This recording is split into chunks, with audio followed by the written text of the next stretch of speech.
Tayo pong lahat ay magsiyuko at manalangin sa gabing ito. Panginoon, nagpapasalamat kami, O Father God, for this wonderful night that you have given us. Salamat, Panginoon, for this opportunity na kami po ay malaya na makakapag-aral na inyo pong mga salita. Dalangin po namin, O Father God, ang malayang pagkilos sa mga Espiritu, be our speaker, be our teacher, Panginoon, at patuloy na mangusap ka sa amin individually at personally sa mga oras na ito. At kung ano man po ang prayer concerns ng bawat isa, Lord, we pray, Lord God, na i-grant po ito, Panginoon, at talangin namin na patuloy na makuha po namin ang comfort, ang love, ang kapayapaan, ang joy na nanggagaling po sa inyo. Sa inyo pong papuri, sa inyo pong pagsamba sa pangalan ni Jesus. Amen. Ang pag-aaral natin tonight, Handling Relationships God's Way. Kukuhanin po natin yung ating main verse sa Ephesians chapter 4 verse 2. So tayo pong lahat, regardless of our gender, social status, lahat po tayo merong relationships, 'di ba? So it could be a relationship with an opposite sex. It could be a relationship with your family, a relationship with your classmate, a relationship with your coworker, with your boss, with your teacher, with your best friends, 'di ba? So ang dami nating relationships na pwedeng pag-usapan. Pero tonight gusto natin pag-aralan paano ba dapat natin hinahandle ang ating relationship sa ating mga kapwa. Yan. Sabi ng ating main verse sa Ephesians chapter 4 verse 2, be completely humble and gentle. Be patient, bearing with one another in love. Yan. So yung ating main verse, sabi dito, tayo daw po ay maging mapagpakumbaba, maging mahinahon, maging matyaga. Ang hirap, no? So ang hirap talaga mag-humble down, especially kung yung dalawang parte ay parehong prideful. Sabi dito, maging mahinahon, maging matyaga. So mahirap pong mga attributes sa mga ito, pero tinuturuan tayo ng salita ng Diyos na para maging maayos ang relasyon natin sa ibang tao, kailangan nasa atin yung mga attributes na ito. Magparaya kayo dahil sa inyong pagmamahal sa isa't isa. So yun yung definition talaga ng love. Yung love kasi, hindi yun yung ikaw yung magbe-benefit. It's more of how you understand one another. It's how you are patient with one another. Ayan, sabi dito, nagiging gentle ka at ikaw yung una nag-humble down para maayos kung anong relasyon ang meron kayo. Meron lang po akong 5 points na ituturo sa atin tonight. Point number 1 in handling relationships God's way, humility in relationships. Sa ating pakikipagrelasyon, napakahalaga na andun yung humility. Sabi ng Philippians chapter 2 verse 3, do nothing out of selfish ambition or vain conceit. Rather, in humility, value others above yourselves. Ganda, no? Sabi dito, huwag kayong gumawa ng anuman dahil sa pansariling layunin o pagyayabang. So, dapat hindi yung pansarili nating gusto ang lagi nating isinasa isip. Pagka sabi dito sa halip, bilang tanda ng pagpapakumbaba, ituring ninyong higit ang iba kaysa sa inyong mga sarili. So, ganun pala yung pagmamahal. Kailangan pala hindi ikaw ang tinuturing mo na lagi kang tama or nakakahigit ka doon sa someone na special sa'yo or someone na mahalaga sa'yo, kundi dapat na itinuturing mo siya na higit kaysa sa ating mga sarili. So kaya kailangan, point number 1, humility in relationships. In a relationship, humility involves acknowledging and valuing the thoughts and feelings of the other person. Yan. Tandaan mo, iba-iba tayo ng personality. 'Di ba? Iba-iba tayo ng pag-uugali. Yung ugali mo, hindi mo yun makikita sa ugali ng ibang tao. Dahil magkakaiba tayo, napakahalaga na iniintindi mo kung ano yung iniisip, ano yung nararamdaman ng ibang tao, kung paanong yung iyong iniisip, yung iyong nararamdaman, iintindihin din ng ibang tao. Instead of insisting on one's own way, consider the needs and perspectives of your partner. So, ganun daw yon. Dapat hindi mo ini-insist yung gusto mo. Kailangan iniintindi mo rin ano ba yung pangangailangan niya, ano ba yung iniisip ng iyong mahal sa buhay. Kaya nga napakahalaga na point number 1, andun yung humility. Ano pa po? Point number 2, patience in love. So kung merong humility, syempre meron ding patience. 'Di ba? Kailangan patuloy at patuloy po tayo nagpapasensya. Kasi darating at darating ang point, madidisappoint ka ng sama na mahal mo. Ito man ay nanay mo, tatay mo, kapatid mo, boyfriend mo, girlfriend mo, teacher mo, classmate mo or best friend mo, darating ang time, madi-disappoint ka niya. 'Di ba? Kaya nga sabi ng 1 Corinthians chapter 13 verse 4, love is patient, love is kind. Ang pag-ibig daw ay matiyaga at magandang loob. Hindi mainggitin, hindi mayabang, hindi mapagmataas man. So yun yung definition ng love. Kailangan andun yung pagiging matyaga natin. Yung pagkakaroon natin ng magandang pag-uugali or magandang loob doon sa ibang tao na ating minamahal. Patience is essential for healthy relationships. Para maging healthy ang ating relasyon sa kung anumang relasyon ang pinagdadaanan mo ngayon, kailangan andun yung patience. It means being understanding when conflicts arise and giving each other the time and space to grow. Yan. Siyempre, di ba, hindi naman talaga natin pag-aari ang bawat isa. So dapat we give other people time and space. Sinasabi nga natin na personal space. Di ba minsan kailangan natin ng ganun. Kasi that's the time that we reflect, nakakapag-isip-isip tayo, nare-realize natin yung mga pagkakamali natin, and then nare-reconcile tayo dun sa mga mahal natin sa buhay. Practice patience in moments of tension, remembering that love endures. Ganun talaga ang pag-ibig. Ang pag-ibig kasi hindi naman lagi matamis yan. Hindi lagi masaya. Minsan kailangan mo ding mag-endure. At para ma-endure mo kung ano man yung pinagdadaanan mo sa iyong relationship, kailangan i-practice mo yung patience sa mga oras na meron kayong tension, sa mga oras na meron kayong conflict, sa mga oras na meron kayong hindi pagkakaunawaan. So kaya point number 2, napakahalaga na andun yung ating patience. Point number 3, ayan, ito yung isa sa mahirap gawin, forgiveness as a foundation. Sa isang relasyon, actually hindi na mahalaga kung sino nagkamali.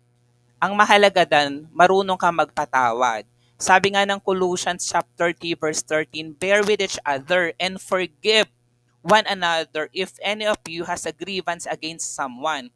Forgive as the Lord forgave you. Magpasensya kayo, magpatawad kayo sa isa't isa. Kung may hinanakit kayo, may galit, kung ano man ang nararamdaman mo kanino man, magpatawad kayo. Bakit daw? Gaya ng pagpapatawad sa inyo ng Panginoon. Di ba narito tayo sa mundo na imperfect world? Walang sino man sa atin ang perpekto. Ang perpekto lamang si Jesus Christ. So dahil nga hindi tayo perfect, tayo ay pinatawad ng Lord sa ating mga kasalanan, past, present, and even future sins. At dahil pinatawad tayo ng Panginoon, yung command ng Lord, yung kanyang iniwan na command sa atin is the command to love. To love God and to love others as you love yourself. So therefore, kung ikaw pinatawad ng Panginoon kung ano mang liit or laki ng iyong pagkakasala in the past or even gagawin mo pa sa hinaharap, tandaan mo na kailangan mo rin magpatawad sa kapwa mo. Kasi kung paano ka pinatawad ng Lord, ganun din ang gusto ng Lord na gawin natin sa mga mahal natin sa buhay. In the first place, mahal tayo ng Lord at mahal din naman natin yung mga tao na minsan nakagawa sa atin ng hindi maganda. So forgiveness is central to lasting relationships. Kasi kung pareho kayong prideful, walang humihingi ng kapatawaran, walang nagpapasensya, so mabubro kung ano man ang relationship na pinagdadaanan mo ngayon. Even yan ay family, even yan ay yung love life mo, or even sa trabaho mo, or even sa school. Just as God forgives our shortcomings, we should extend forgiveness to our partners as well. This does not mean ignoring issues but choosing to release the hold of resentment. Kasi kung gusto mo talagang maging malaya, kailangan magpatawad ka. Pero it doesn't mean na hindi mo naaayusin kung ano man yung naging conflict nyo or kung ano man ang naging issue nyo. Kasi syempre, yung trust, di ba, nagkaroon na ng question about the trust. Pero kapag nag-forgive ka, maayos mo yung inyong trust issues. So, kailangan magkaroon kayo ng maayos na pag-uusap, communication, and reconciliation kung ano man ang issues na atin pong pinagdaanan. Kaya napakahalaga ng point number 4. Point number 4, communication that builds. Yan. Alam nyo, especially kapag nag-uusap through chat, di ba pag nag-uusap lang through chat, through calls, tas hindi nag-uusap ng personal, minsan meron talaga misunderstanding. Common yan kahit sa mga magkakatrabaho. Yan, na-encounter ko yan. Minsan mali ang pagkaunawa ng boss ko sa sinasabi ko. Or minsan mali ang pagkaunawa ng subordinates ko sa sinasabi ko or sa sinasabi niya sa akin. So napakahalaga that we communicate. Ganun din sa mga magkarelasyon. So minsan akala mo wala ka namang gustong sabihin na makaka-offend sa kanya pero na-offend siya. 'Di ba? So ganun din sa mga kaklase natin, sa mga teachers natin. Kaya nga kailangan be very careful sa mga pagpili natin ng salita. Kaya kailangan ng communication that builds. Sabi ng Proverbs chapter 15 verse 1, a gentle answer turns away wrath, but a harsh word stirs up anger. 'Di ba? Totoo 'yan. Ang malumanay na sagot nakakapawi ng galit. Ngunit sa tugong marahas, puot ay hindi mawawaglit. 'Di ba, mag-post ka sa social media na ginagalit mo or inaaway mo yung asawa mo, yung anak mo, yung magulang mo, yung teacher mo. Tingin mo ba pag nabasa 'yan ng mahal mo sa buhay, ano kaya ang mararamdaman nila? Siyempre lalo silang magagalit, lalaban sila ng post. Magpo-post din sila ng pag-aaway. Kaya nga nakakalungkot, nakikita ko yun minsan sa social media, yung mga mag-aasawa, nag-aaway sila doon sa social media. So tandaan po natin, a gentle answer turns away wrath. Mahalaga manahimik ka, huwag ka mag-post ng anything sa Facebook. Pag-usapan nyo siya. Mag-communicate kayo kasi communication builds. Huwag kayong mag-away sa social media. At huwag nyong ichika kung kani-kanino. In the first place, social media is public. Ang daming nakakakita ng mga post natin na mga tao na hindi naman concerned sa'yo, hindi naman sila nagmamalasakit sa'yo. Kung ang gagawin nila, ipagchichismisan ka pa, iisipan ka pa ng masama. So you have to be very careful on that. Alright? Communication is the key to understanding one another. Yan, mag-usap kayo. Kailangan ng komunikasyon. Ano ba yung issue mo sa kanya? Ano ba yung problema mo sa kanya? Ano ba yung problema sa'yo? So, kailangan napapag-usapan po yan ng maayos. Pero sa inyong pag-uusap, hindi dapat kayo nagsasakitan. Use words that build up rather than tear down. Isipin mo muna yung sasabihin mo. Kailangan andun yung wisdom. Kaya nga sabi, di ba, yung maunting magsalita, mas wise yon kaysa sa mga dadaan ng dada. Kasi kapag dada ka ng dada, mas prone ka magkamali.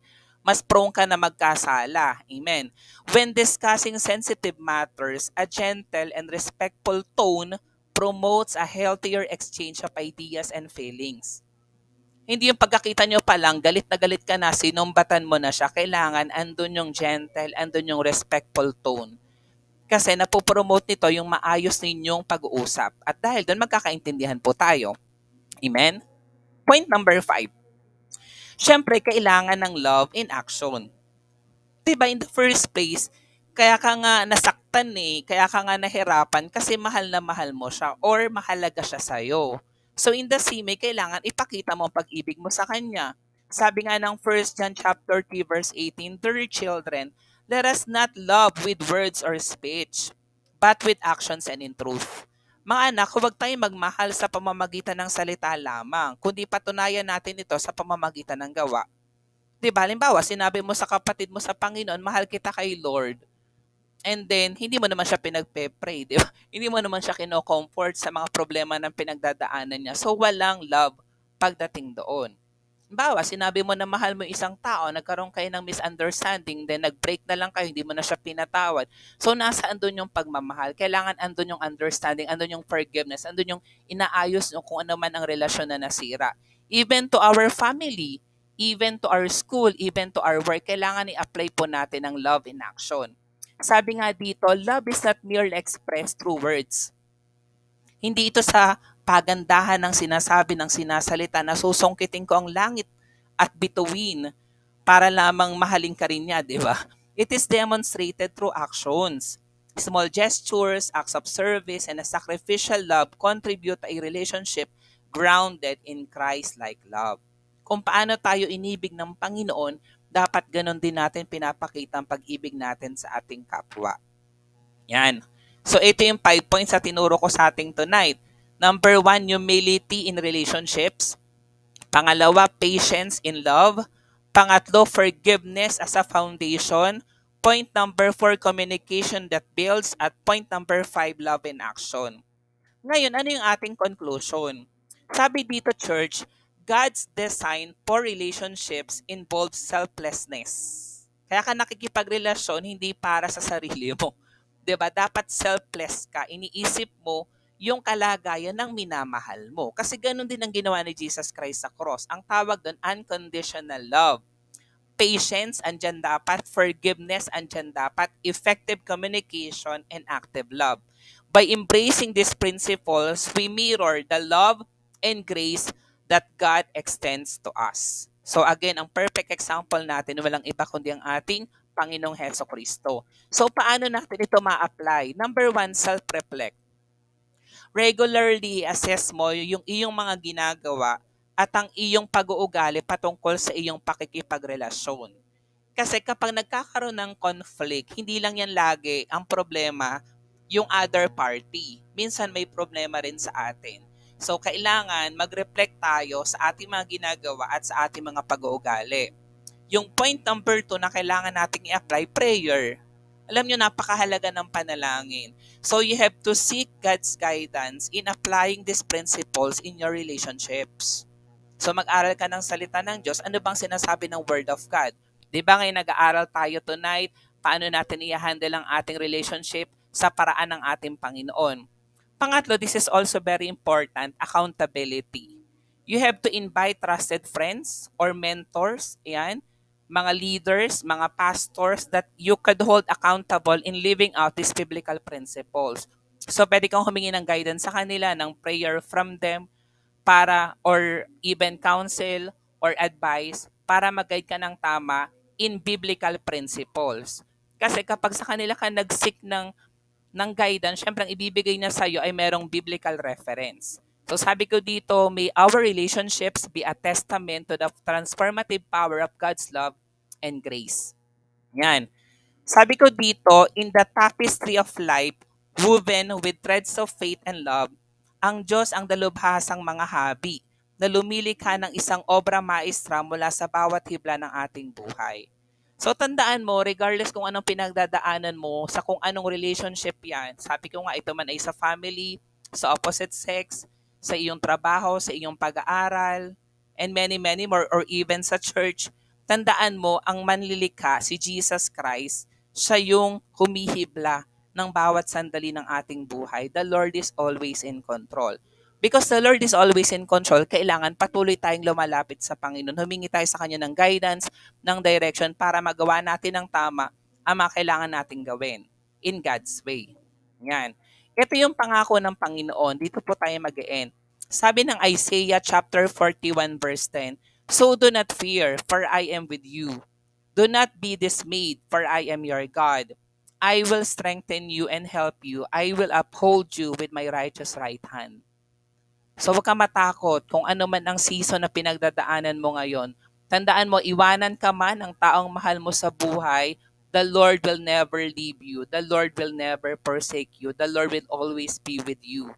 In every season of life, remember that God is with you, offering strength, offering help, and His unwavering support. Kasi ang tao napapagod.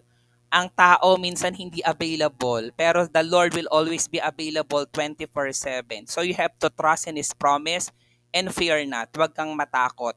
For you are held in the grasp of Almighty's righteous hand. Kasi hawak po tayo ng ating makapangyarihang Diyos. Tayo pong manalangin. Lord, salamat o Jesus Christ for this night. Salamat na tinuturoan niyo po kami in handling our relationships the God's way. Dalangin po namin o Father God na yung mga salita na aming napakinggan magkaroon ng buhay, magkaroon ng kapangyarihan at ma-apply po namin, Panginoon, sa aming mga relationships. Muli o Father God, salamat for this night. Sa inyo pong papurit pagsamba sa pangalan ni Jesus. Amen.